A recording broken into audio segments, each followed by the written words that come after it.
Well, along those lines with this question, again, I'm just going right at your Bears Seahawks fandom a bit on this one. Sure.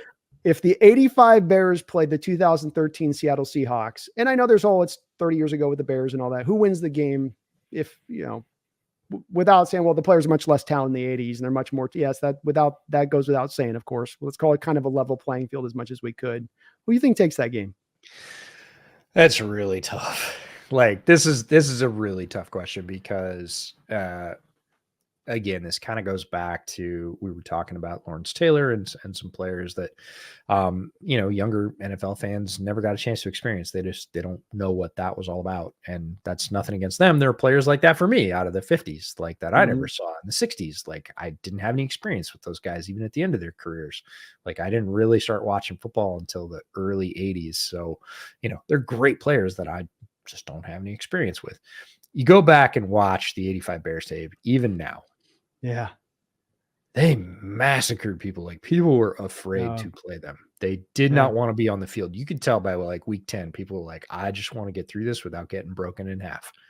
Like, we're not going to beat them. So I just want to survive without massive injury.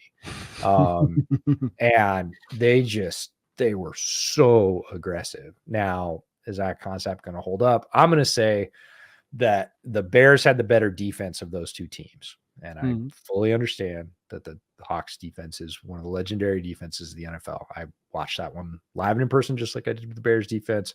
Bears had the better defense.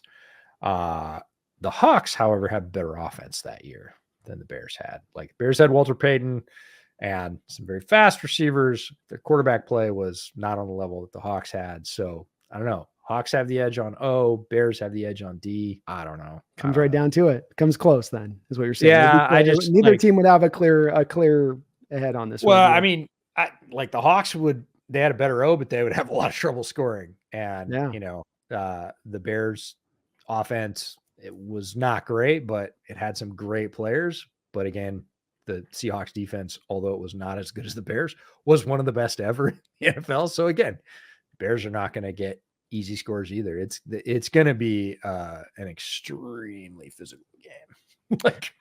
There's going to be a lot of bodies being taken off the field. Let's the over under on 2 or 3 stretcher visits is probably on the over on that one. It would have been a very, very old school football